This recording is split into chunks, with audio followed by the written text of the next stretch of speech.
అరటి తోటలో గెలలు బాగా రావాలంటే కేవలం నీళ్లు పెడితే సరిపోదు. సరైన సమయంలో మందులు వాడాలి.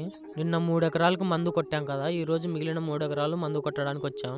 కానీ పని స్టార్టింగ్ లోనే ఆగిపోయింది. అసలు ఏం జరిగిందో చెప్తా, ఈ వీడియో లాస్ట్ వరకు చూడండి. ఇక మందు కొట్టడానికి ముందు మందులైతే కలుపుకున్నాను. గెలల మీద పురుగులు వాలకుండా, మచ్చలు రాకుండా మంచి షైనింగ్ కోసం అయితే కాన్ఫిడార్ సూపర్ రిఫ్లెక్ట్ ఆఫ్ మందులు కలుపుకున్నాను. పని మొదలు పెట్టిన వెంటనే ఒక ట్యాంక్ కొట్టేసరికి పంపులో పెద్దగా సౌండ్ వచ్చింది. చెక్ చేసి చూస్తే లోపల చిన్న నట్లు పోయాయి. పని మధ్యలో ఇలా జరిగితే చిరాకు దబ్బుద్ది.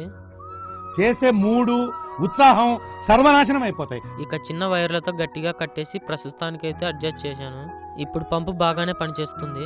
మొత్తానికైతే పని పూర్తి చేశాను. పని అయిపోగానే ఇంటికి వెళ్ళి స్నానం చేసి మా అమ్మ వాళ్ళు 3వ పంటలో పిలకలకు వస్తున్నారంటే అక్కడికి వెళ్ళాను.